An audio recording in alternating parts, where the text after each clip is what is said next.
Male loneliness is definitely real, but it's high-key deserved. Sorry.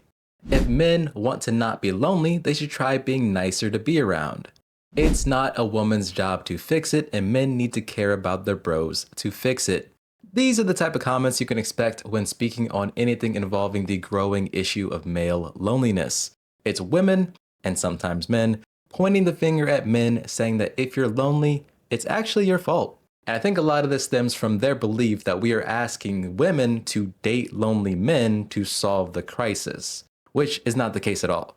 And this is a two-way street, right? Just how women are pointing the finger at men, saying that men's loneliness is men's fault, we have men pointing the finger at women, saying it's their fault because of raised standards, the dating situation, and all that good stuff. So to avoid just playing the blame game all over again, I kind of want to course correct the conversation by zooming out and looking at how this is an issue that impacts everybody, including women. I think in a lot of ways, this whole conversation is very similar to the bear question that went viral a while back. You know, would you rather be alone in the woods with a man or a bear? And a lot of women picked the bear. Now, I'm not going to argue about why people answered the way they did. I get what the undertone was. A lot of that comes from fear, past experiences, and a very real reality that women have to think about their safeties in ways that men don't. But there were a lot of assumptions being put on the man that I don't think would be fair. I don't think they would put these assumptions on men in their real lives. You know, their brothers, cousins, dads, etc. And what that moment really showed us was something bigger. It showed us that the internet has a way of taking the worst stories, the most extreme examples, and turning them into this default assumption about an entire group of people. In this case, men. And once that happens, empathy starts to die. Because now you're not just talking about some men or a certain kind of person, you're talking about men in general, like we're all the same person. And I think that same exact mental shortcut is happening with this male loneliness epidemic conversation.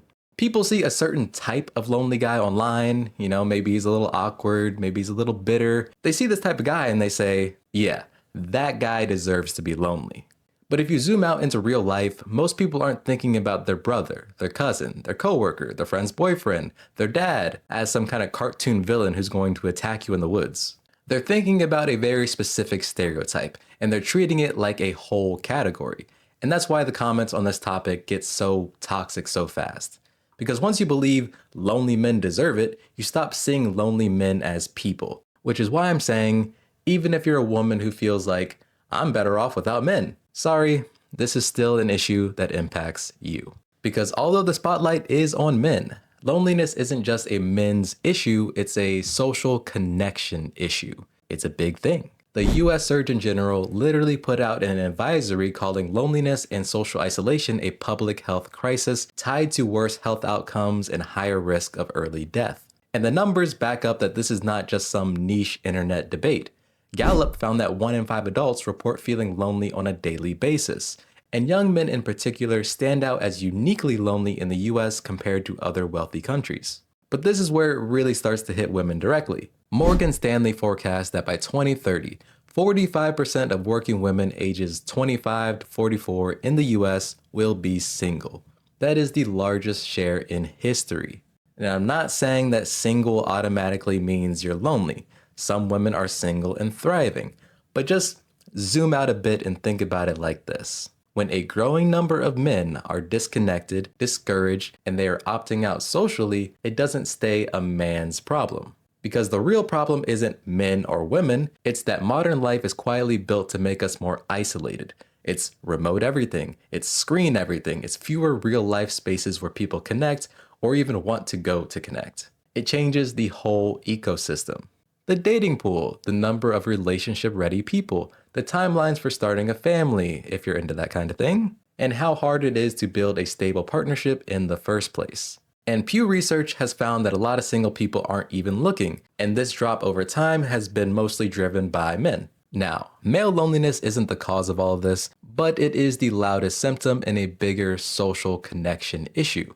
And these societal changes kind of restructure everything. So if you're a woman and you care about your future options, whether that's partnership, family, or just living in a healthier society, you should care about male loneliness. Because it's not about feeling bad for men, we can do that great on our own, thank you. And nobody is asking you to date a lonely man to solve this. What it's really about is recognizing that when half the population is struggling to connect, the other half doesn't get to pretend it's not happening, or that it won't affect them, because it will, and it already has. For a long time now, women have been complaining about the quality of available men. It's been such a growing frustration that women would rather focus on being successful by themselves, so they choose to focus on their career and possibly settle down later in life. But the problem with this is the exact same playbook that pushed men towards individualism and isolation, which again, according to the Surgeon General, is linked to negative health outcomes and a chance for an early death. For a long time, men were told that their value is in what they provided. So they did what society rewarded. They revolved their lives around work. They chased stability, they chased status, they chased being useful, not realizing that centering your life around work directly impacts your ability to develop relationships in some cases. Fast forward to today, and women are incentivized the same way. The packaging is just a bit different. Women are told to be independent, to be a boss, to not need anyone else to be successful, and then maybe you can find someone who is your equal down that road. You know, instead of settling for one of us average men, which in general, there's actually nothing wrong with. People are allowed to have standards, and no, I'm not making the argument that women are becoming men, or that women thriving in the workforce is a bad thing. But what I am saying though is that this is the recipe for a society that lacks connection. A work-first, individualistic society that purposely avoids connection to focus on productivity, and that can lead to loneliness for everyone. So the writing is on the wall, as they say. Men may be the ones disproportionately impacted by this loneliness, according to direct statistics. Women are still much more likely to attempt suicide than men, according to CDC reporting data. And I think that's a sign that they aren't doing much better under the current situation. So maybe, just maybe, nobody likes this game, and it's time to acknowledge that, buzzwords aside, there's something deeper going on here. And you guys know me, I'm all for systemic solutions to these problems. But I am also not a fan of waiting around for someone else to fix things. So the least that we can do is not antagonize each other over our struggles, because we're clearly all going through something. And I think in a weird full circle kind of way, this stems from a lack of connection between men and women. Even if you see it as just a men's problem or just a women's problem, the lack of connection between the two is kind of how we got here. Even with my fiance, when we started dating early on, she told me that she had to remind herself that men had feelings, because she was basically living her life like men were some kind of complete other species without all the thoughts and feelings that she has. Because, you know, inherently, we're just so different.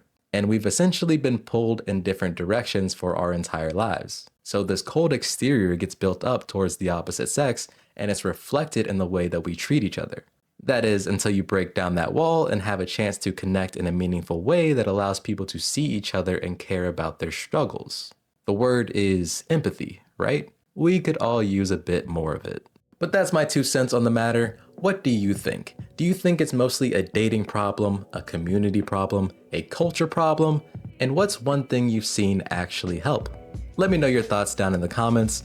And as always, thank you for watching. Shogun!